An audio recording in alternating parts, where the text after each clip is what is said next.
Bueno. Bueno, ¿cómo están? Bueno, la verdad que yo estoy para estar allá abajo escuchando, disfrutando como están disfrutando ustedes de esta magnífica charla de historia. Pues yo también me voy a poner el reloj, pues si no sería trampa, el dueño del reloj, ¿no? Eh, como el dueño de la pelota.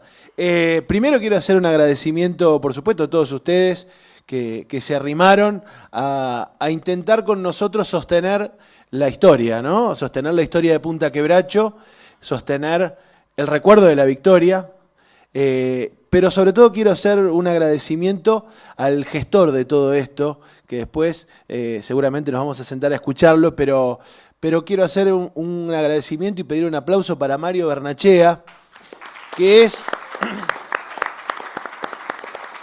realmente, además de un músico que admiramos y que disfrutamos mucho, uno de esos gladiadores de la soberanía, ¿no?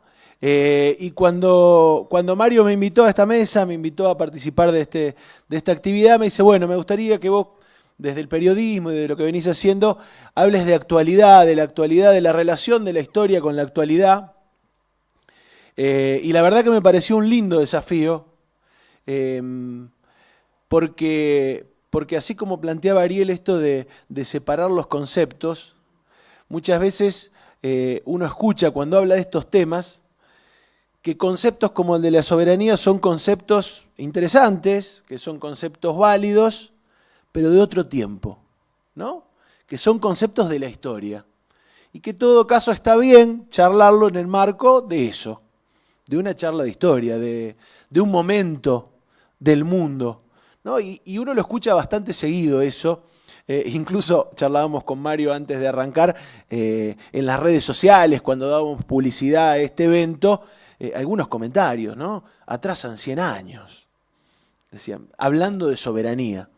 Y la verdad que me pareció un lindo desafío poder vincular, poder pensar juntos la soberanía en la actualidad. Yo creo que hay pocos temas de la política argentina tan actuales como la soberanía. Pocos. Hay muchos temas que los escuchamos una y otra vez y pasan, pero hay pocos temas que tengan tanta vigencia y tanta importancia hoy en la Argentina del 2022 como la soberanía. Vinculado a este tema en particular, porque digo, la soberanía tiene muchos aspectos y uno lo puede pensar en la vida política, económica, cultural de la Argentina, pero vinculado a Punta Quebracho, vinculado a esta fecha, es imposible no pensar, cuando uno piensa los debates que enfrentaba a cañonazos Rosas, Mansilla en aquel momento, no pensar en el debate actual, como creo que mencionaba Sergio o Adriana, sobre nuestro río Paraná, sobre la actualidad de nuestro río Paraná y las discusiones que hoy circulan en torno a eso. Discusiones que además, por eso decimos que el tema de hoy es la soberanía, cuando uno discute el Paraná, discute la navegabilidad del Paraná, discute los derechos sobre la riqueza que circula por el Paraná, como en aquellos días, lo discute hoy, está discutiendo los principales problemas de la Argentina. No hay problema que no pueda vincularse de la vida social y política de nuestro país hoy al Paraná. Por eso desde el arranque la discusión sobre si nuestro río Paraná va a volver a estar en manos de empresas extranjeras, va a volver a ser controlado y orientado por empresas de las grandes potencias, que en aquel momento repelimos, hoy las grandes potencias son las que controlan nuestro comercio exterior, las que deciden incluso hasta cuánto vale el peso de la Argentina, porque son esas potencias las que, ancladas en este río Paraná, tienen el control de 3 de cada 4 dólares que ingresan al país. Entonces, en un punto, deciden la soberanía monetaria, deciden cuánto vale o no, según cuánto liquiden o no de las ventas que hacen, nuestro peso. Entonces, miren ustedes si la discusión del Paraná, la discusión que daba en aquel momento, se daba en Punta Quebracho, no tiene vigencia. Leía por ahí el otro día, en una nota, en el marco de la conmemoración del recuerdo de esta victoria, ahora ya digo conmemoración y lo miro a Ariel para que no me rete, en el marco del festejo de esta victoria, leía Argentina, o en aquel momento la Confederación, pero el país, controló sus ríos, mal que mal, desde 1846 hasta 1995. 1995 es el momento en que se privatiza el control y la administración del Paraná. Algunos dirán hoy, bueno, simplemente lo que se privatizó es dónde se pone la bollita y por dónde se draga, pero en realidad se desentendió el Estado argentino de lo que pasaba en el Paraná. Si uno no tiene la administración, no tiene el control. Si no tenés la registradora tiqueteando cuánto entra y cuánto sale, no tenés el control de tu río. Y eso es lo que hoy, como en aquel momento, sucede en el Paraná. Esta discusión no se apagó desde Punta Quebracho hasta la discusión ahora por el control del Paraná, sino que fue parte de toda la historia de la Argentina. Y el otro día encontré, buscando algunas referencias al tema, creo que lo tengo por acá porque lo tenía para no olvidármelo textual, y con esto vuelvo a lo de la vigencia y la actualidad del debate. Encontré un artículo muy interesante de la Constitución de 1949. El artículo 18 de la Constitución de 1949, se los leo textual, decía: la navegación de los ríos interiores de la nación es libre para todas las banderas.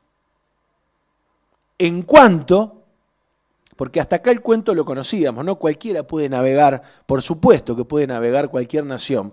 Pero ¿qué decía aquel artículo que después fue, aquella Constitución que después fue sacada de circulación? Entre otras cosas porque decía: en cuanto no contraríe ni las exigencias de defensa, la seguridad común o el bien general del Estado y con sujeción a los reglamentos que dicte la autoridad nacional.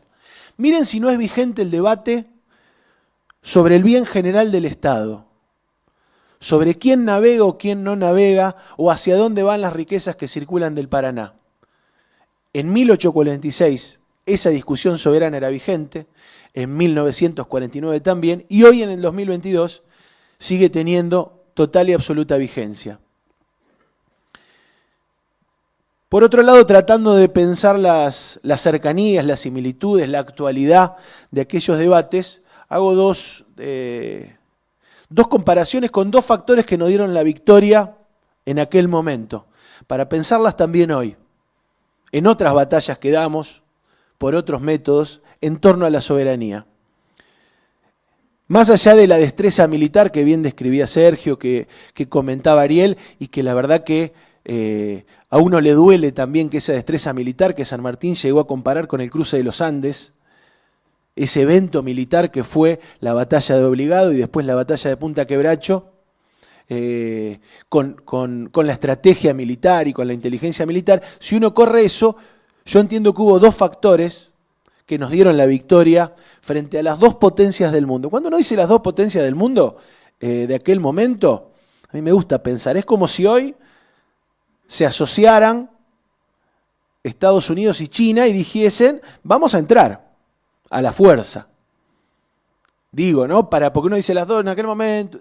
Eran las potencias militares, tenían misiles que no teníamos, tenían barcos de guerra a vapor que no teníamos, tenían potencia militar. Digo, hay una victoria militar. Pero además de eso hay dos temas que tienen total vigencia.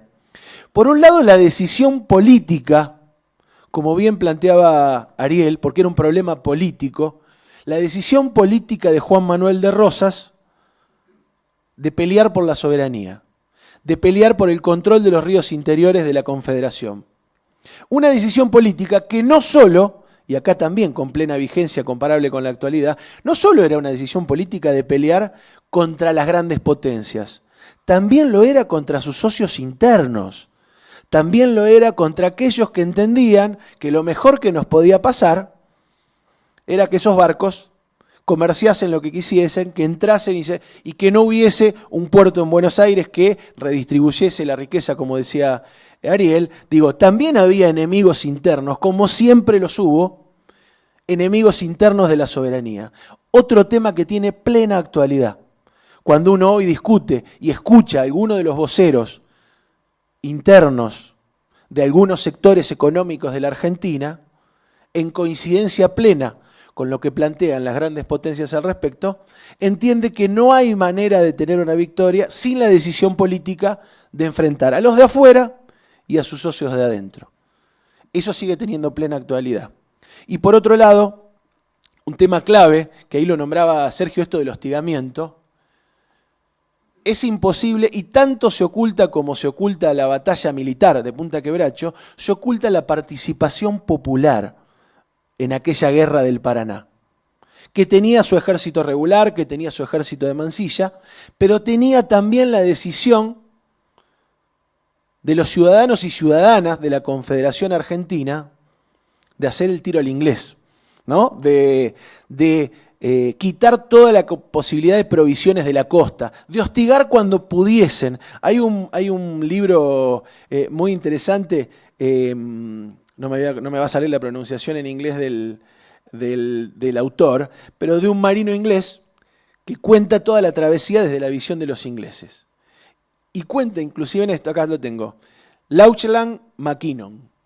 ¿Y qué cuenta Mackinnon? Que incluso pasaban por Rosario, y él va haciendo un muestreo de las islas y contando, y ve en Rosario cómo las mujeres se estaban bañando en el río. Y cuando pasan por ahí, dice, mientras mirábamos ese espectáculo de las mujeres nativas, salía gente de las casas y nos disparaba, aunque no llegasen con el fusil hasta el barco, no importaba. Digo, bueno, ese protagonismo que se vio en el Tonelero, en la segunda batalla de San Lorenzo, que se ve en Quebracho, que se ve en todo el recorrido de los ingleses, también, y los franceses, también fue clave a la hora de conquistar esta victoria. Y algo que sigue teniendo plena actualidad, porque si hoy seguimos discutiendo y no se ha entregado directamente, en una concesión directa como venía en los últimos 25 años, el Paraná a empresas extranjeras, de nuevo, tiene que ver con el fenomenal protagonismo de mujeres y hombres de la Argentina que se han juntado, que se han agrupado, intelectuales, periodistas, trabajadores del río, se han agrupado para decir, necesitamos que vuelva a manos del Estado el río Paraná. Foros a lo largo, no solo como el que participamos acá en Rosario, el Foro de Recuperación del Paraná, sino foros a lo largo y a lo ancho de todo el país, mesas federales como las que se han organizado, que han organizado una gran marcha al Ministerio de Transporte para pedir por la soberanía. Eso que algunos dicen que atrasa 100 años. Es imposible pensar que esa historia se revierta como en aquel momento sin el protagonismo de todos y cada uno de los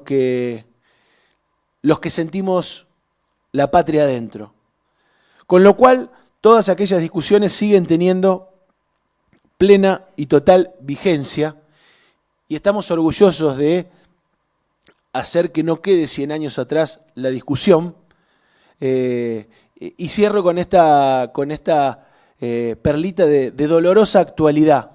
Yo creo que a esta altura los que están acá, la mayoría lo debe saber, pero es impresionante, esta semana conseguíamos algunas imágenes, es impresionante la paradoja para aquel que les quiera decir que la soberanía es un tema de la antigüedad, la paradoja de saber que el lugar original donde Mansilla, sus valientes y los compatriotas, los y las compatriotas de la Confederación vencieron a los ejércitos más importantes del mundo, hoy está el recuerdo de esa cruz entre cintas transportadoras y silos de la empresa estadounidense Cargill. Porque donde nosotros hoy vamos a rendir homenaje, como hacemos hace tantos años, es un predio que Cargill donó, para que no lo molesten, algunos años después, 2 kilómetros, 1,5 kilómetros, 2 kilómetros más hacia el sur. Mírense, no será vigente que los que hoy encabezan todo el lobby y la presión para que el Estado no pueda asumir nuevamente el control del Paraná, se han quedado hasta con un monumento histórico, hasta con un lugar sagrado donde hay regada sangre de compatriotas, como es Punta Quebracho. Gracias.